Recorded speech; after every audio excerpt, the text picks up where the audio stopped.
ముందుగా మీడియా మిత్రులందరికీ కూడా నమస్కారం అండి. ఈరోజు ఏదైతే ఫేస్బుక్లో రీల్ స్టార్ ఉన్నారు, మన తూర్పు నియోజకవర్గానికి రియల్ స్టార్ ఒకరు అయితే రీల్స్ చేసుకునే ఒక స్టార్ ఉన్నారు. వారి గురించి నేను ప్రత్యేకంగా పేరు కూడా చెప్పవచ్చల్లా. ఎవరైతే ఎమ్మెల్యేగా 10 ఏళ్ళు అని చెప్పుకునే గద్దే రామ్మోహన్ రావు గారు ఇవాళ ఒక రీల్స్ చేసుకుని పాపం ఒకటి విడుదల చేశారు. అది కూడా రిటైనింగ్ వాళ్ళు 2014 నుంచి 19 వరకు ఆయన ఏదో నిర్మించారు, మరి దానివల్ల వరద రాలేదు అని ఎవరినో బలవంతంగా, ఎందుకంటే ప్రజానికాన్ని బలవంతంగా చేసి ఏదో ఒకరోజు వాళ్ళు ప్రశాంతంగా కూర్చునే వాళ్ళని 2 మాటలు తీసుకుని ఆ వీడియోలో మళ్ళీ ఆయన ఒక జెండా పట్టుకుని దాని మీద వాళ్ళు నడవటం, మరి చాలా ఖర్చు అయినట్టుంది ఆ రీల్స్ చేసుకుంటాకి. ఖర్చు రీల్స్కే పెడుతున్నారు తప్ప వార్డుల్లో ఏదైతే అందులో కూడా చాలా హాస్యాస్పదంగా ఉంది. 15వ డివిజన్ని దత్తత తీసుకుని మరి ఆయన ఏదో చేశానని రిటైనింగ్ వాల్ కట్టారని. 2014 నుంచి 19 వరకు ఆయన కట్టిన రిటైనింగ్ వాల్ గురించి 2020లో వరద ఏదైతే వచ్చిందో ఆ రోజు రిటైనింగ్ వాల్ ఉందని పడుకున్న రామలింగేశ్ నగర్ ప్రజానికాన్ని 30 రోజులు, సుమారు 28 రోజులు వరదలో ఇరుక్కుపోయి బురదలో ఉన్నారు. దానికి నిదర్శనం సాక్ష్యానికి నేను ఏదైతే కార్పొరేటర్ అభ్యర్థిగా ఉండి మా యొక్క తూర్పు నియోజకవర్గ ఇన్ఛార్జ్, వైఎస్ఆర్సీపీ ఇన్ఛార్జ్గా ఇప్పుడు ఎమ్మెల్యే అభ్యర్థిగా ఉన్న దేవినేని అవినాష్ గారు వచ్చి మరి ఆ ప్రజానీకం ఏడుస్తూ ఇళ్లల్లో సామాన్లు పోయినాయి, మరి రిటైనింగ్ వాల్ ఉందని మేమందరం కూడా గుండెల మీద నిద్రపోయాం, కానీ మా సామాన్లు తేలికపోయినాయి. మొత్తం కూడా ఆ టైం కూడా చాలా క్లిష్ట పరిస్థితి. కరోనా టైంలో 2020లో వరదొచ్చి మరి అదే రిటైనింగ్ వాల్ ఉంది కట్టానని ఈరోజు రీల్స్ చేసుకున్న ఆ యొక్క స్టార్కి నేను ఒకటే ప్రశ్న వేస్తున్నా. 2020లో వరదలు ఎందుకు వచ్చినాయి? మరి మీరు గొప్పగా చెప్తూ 10 మందితో వీడియో తీపించుకుని 4-5తో గట్టిగా వీడియో చేసి రీల్స్ చేసుకుంటున్నావు కదా. నేను సూటిగా ఒకటే అడుగుదలుచుకున్నా, 2020లో వరద ఎందుకు వచ్చింది? నువ్వు కట్టిన రిటైనింగ్ వాల్ అని గొప్పగా చెప్పుకుంటున్నా. ఆ రిటైనింగ్ వాల్ నాసిరకంగా కట్టి ప్రజానికాన్ని భయభ్రాంతులు చేసి నిజంగా ఎంతోమంది ఇల్లు లేక సామాన్లు పోయి వాళ్ళందరూ కూడా ఇల్లు పోయి బయటకు వచ్చి ఏడ్చిన రోజులు అవన్నీ కూడా. అప్పుడు అవినాష్ గారు వచ్చి కేవలం 21 రోజుల్లో నేను సాక్ష్యం దానికి. నేను ఒక కార్పొరేటర్ అభ్యర్థిగా ఉండి ఆ రోజు మేము కరోనా టైంలో కూడా ఏదైతే సెప్టెంబర్ నెలలో మరి ఆ టైంలో మేమందరం కూడా 21 రోజుల్లో శాంక్షన్ చేపించి ఒక సాయిరామ్ కట్ పీసెస్ రోడ్లో లాక్ సిస్టమ్ ఏర్పాటు చేశారు. ఆ యొక్క లాక్ సిస్టమ్ వల్ల మేము 2021 మార్చి 18న నేను కార్పొరేటర్గా ఎన్నికైన నుంచి ఈరోజు 2024 ఏదైతే ఏప్రిల్ 5వ తారీఖు వరకు నేను అడుగుతున్న ఒకటే సూటి ప్రశ్న, ఈ రోజుకి కూడా వరద రాలేదు. అది దేనివల్ల? మీరు కట్టిన నాసిరికం వల్ల జనాలు ఇబ్బంది పడితే అవినాష్ గారు, వైఎస్ఆర్ ప్రభుత్వం, జగన్మోహన్ రెడ్డి గారు ఏదైతే నువ్వు కట్టిన నాసిరక రిటైనింగ్ వాళ్ళకి ప్యాచ్లు వచ్చి ఇబ్బంది పడుతుంటే లాక్ సిస్టమ్ ఏర్పాటు చేసి మరి వాళ్ళందరికీ కూడా 6 రోడ్లు ఏదైతే గాంధీ కాలనీ ఉన్నారో అవన్నీ కూడా రోడ్లు హైట్ లేపి ప్రజానికాన్ని ఇబ్బంది లేకుండా ఈ రోజుకి కూడా వాళ్ళందరూ కూడా చాలా సంతోషంగా నివసిస్తున్నారు. మరి నువ్వేగా చెప్తున్నావు రీల్స్లో చెప్పుకుంటే కాదు. నేను ఒకటే అడుగుతున్నా గద్దే రామ్మోహన్ రావు గారు, 15వ డివిజన్ నువ్వు దత్తత తీసుకున్నాను అంటున్నావు. నేను ఏదైతే 2021లో కార్పొరేటర్ అయినాక ఈ 3 ఏళ్లలో నేను 33 కోట్లతో 15వ డివిజన్ రామలింగేశ్వర నగర్ని నేను అభివృద్ధి చేశాను. నువ్వు 10 ఏళ్ళు ఎమ్మెల్యేగా చేశానన్నావు. పైనున్న 33లో 3 కోట్లైనా నువ్వు అభివృద్ధి చేశావంటే నేను చర్చకి సిద్ధం. నువ్వు వస్తానన్నా సరే, నేను ఇదే కాదు ఎన్నోసార్లు గత 3 ఏళ్ల నుంచి నేను ఒకటే అడుగుతున్నా, నువ్వు చర్చకి సిద్ధమా?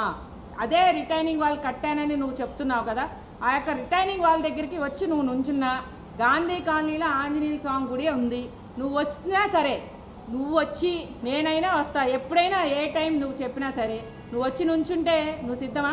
మరి నువ్వు ఎక్కడా లేని విధంగా టీడీపీ ప్రభుత్వంలో మరి 2021లో ఎలక్షన్స్లో 15వ డివిజన్లో టీడీపీ అభ్యర్థిని కూడా నువ్వు నిలబెట్టుకోలేకపోయావు. ఎందుకని? నువ్వు రిటైనింగ్ వాల్ కట్టి ప్రజానికాన్ని మోసం చేసావు కాబట్టి. ఇక్కడ విజయవాడ నగరంలో ఎక్కడా కూడా జరగనిది 15వ డివిజన్లో జరిగింది. ఎందుకంటే భయం. కనీసం టీడీపీ అభ్యర్థిని కూడా నువ్వు నిలబెట్టలా, పార్టీని చంపేశావు. ఈరోజు నువ్వు అసలు 15వ డివిజన్ ప్రజానికం అయితే టీడీపీ అనే ఒక సింబల్ ఉంది కానీ అది అని కానీ జనానికైతే ఏది కూడా గుర్తులేదు. ఎందుకంటే కార్పొరేటర్నే నువ్వు నిలబెట్టలేవు, ఎమ్మెల్యేగా నువ్వు వచ్చి ఏం చేస్తావని కూడా నువ్వు నిలబడినా కూడా ప్రజానికం నవ్వే విధంగా ఉంది. ఎందుకంటే వాళ్ళెవరికి కూడా ఆ యొక్క సింబల్ ఉందని కానీ టీడీపీ ప్రభుత్వంలో నువ్వు ఉన్నావని కూడా ప్రజానికం గుర్తించే స్థాయిలో లేదు. నువ్వు 2021లో టీడీపీ అభ్యర్థిని ఎందుకు నువ్వు కార్పొరేటర్ అభ్యర్థిని నిలబెట్టలేకపోయావు? భయం వేసేగా. ఎందుకంటే నువ్వు అభివృద్ధి చేయలా. 15వ డివిజన్ని నువ్వు దత్తత తీసుకున్నాను అని చెప్పి ప్రజానికాన్ని నమ్మించి మోసం చేసావు కాబట్టి నువ్వు 2021లో కార్పొరేటర్ అభ్యర్థిని కూడా నువ్వు నిలబెట్టలేకపోయావు రామలింగేశ్వర నగర్లో. మా దానికి నిదర్శనం నువ్వు దాని దగ్గర సమాధానం ఉందా? నేను మాట్లాడతాను. మీరు ఎప్పుడు వచ్చినా ఎక్కడికి వచ్చినా నేను మాట్లాడటానికి సిద్ధంగా ఉన్నాను.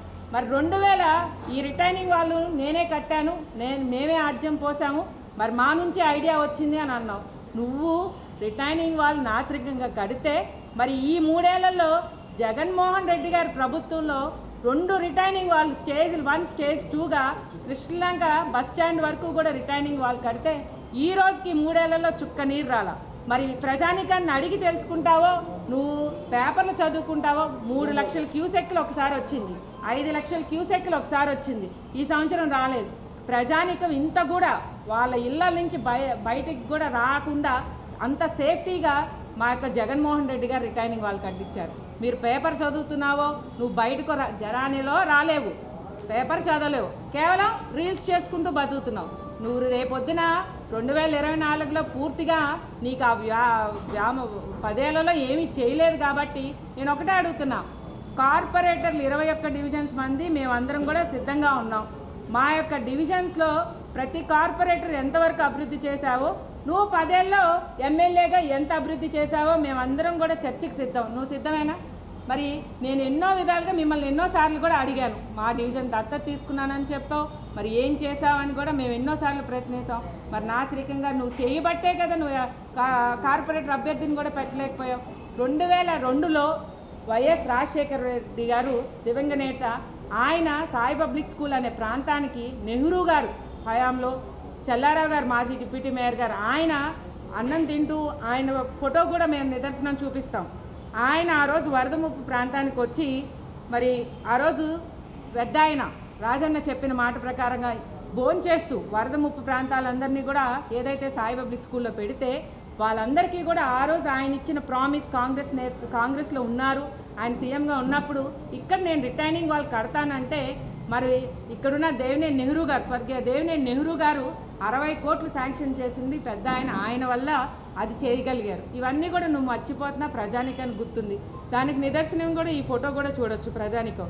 ఇప్పటికీ చాలామంది ఇళ్లల్లో ఈ ఫోటో ఉంటుంది. ఎందుకంటే రాజశేఖర్ రెడ్డి గారు వచ్చి ఆ రోజు మాతో వరద ముప్పులో మేమందరం మునిగిపోతే ఏదైతే కృష్ణలంక ప్రాంతాన్ని నెహ్రూ గారు తీసుకొచ్చి సీఎం గారిని అక్కడ ప్రజానికాన్ని అడిగి తెలుసుకుని ఇక్కడ ఒక ముప్పు ప్రాంతం కాబట్టి రిటైనింగ్ వాళ్ళు కడితే మంచిదని ఆయనకు వచ్చిన ఐడియాతో, కాకపోతే కొన్ని అనివార్య కారణం వల్ల ఆయన దివంగత నేత అయ్యారు కాబట్టి తర్వాత వచ్చిన ప్రభుత్వంలో దాన్ని మేము వేసుకున్నామంటే మరి నువ్వు కట్టానంటున్నావుగా, మరి ఎందుకు కట్టావు? ఆ రిటైనింగ్ వాళ్ళు దేనికి యూజ్ లేదు.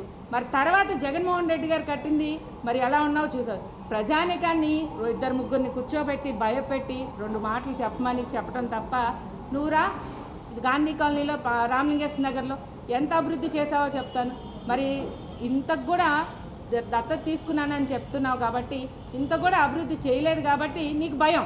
మా యొక్క డివిజన్లో నువ్వు రావటానికి టీడీపీ ఎమ్మెల్యే అభ్యర్థి అని చెప్పుకుంటానికి కూడా సిగ్గుచేటు. ఎందుకంటే నీ ఒక పార్టీ సింబల్ని నువ్వు ఎప్పుడో చంపేసుకున్నావు. మాకెవరికి భయం లేదు, ప్రజానికానికైతే గుర్తే లేవు.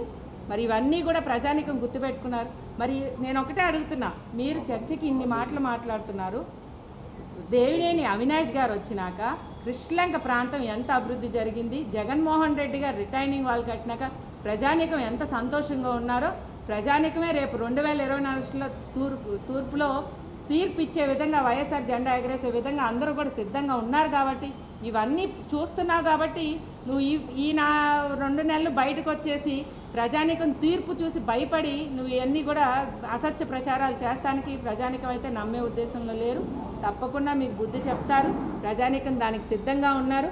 మీరు ఎప్పుడు చర్చకు వచ్చినా మేమందరం కూడా సిద్ధంగా ఉన్నామని గద్దె రామ్మోహన్ రావు ఒకటే సూటి ప్రశ్న వేస్తున్నా. నువ్వు రిటైనింగ్ వాళ్ళు కట్టానన్న 2014 నుంచి 19 దాకా 2020లో ఎందుకు వచ్చింది వరద? ఆ ఒక్క ప్రశ్నకి నువ్వు నా సమాధానం చెప్తే నేను ఎక్కడైనా సిద్ధమే. నేను ఒక డిప్యూటీ మేయర్గా కాదు, కార్పొరేటర్గా కాదు, మేమందరం కూడా సిద్ధంగా ఉన్నాం. మీరు ఎక్కడికి వచ్చి మాట్లాడాలన్నా మేము వచ్చి మాట్లాడదాకైనా మేము సిద్ధంగా ఉన్నాం అని చెప్తూ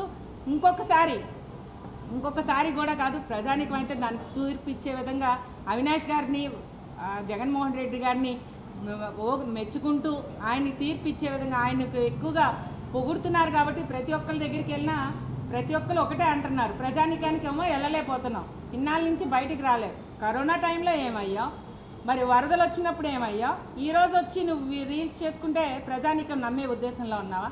ఇక నుంచి నువ్వు 2024 ఎలక్షన్లో నువ్వు ఎట్లాగో ఇంటికి వెళ్ళిపోతావు కాబట్టి రీల్స్ చేసుకునే ఆలోచన ఉంది కాబట్టి రియల్ స్టార్కి ప్రజానికం గుర్తుపెట్టుకునే విధంగా అందరూ కూడా నువ్వు రీల్స్ చేసుకుంటూనే బతికే, తప్పకుండా నువ్వు దానికే పరిమితం అవుతావు అని చెప్తూ నేను ప్రజానికాన్ని ఒకటే కోరుతున్నా.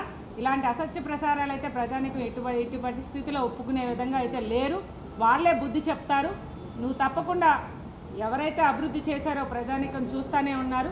అభివృద్ధి చేసే వాళ్ళకి, జనానికి మంచి జరిగిన వాళ్ళకి ప్రజానికం ఎప్పుడు కూడా తీర్పు ఇచ్చే విధంగా ఉన్నారని చెప్తూ సెలవు తీసుకుంటాం.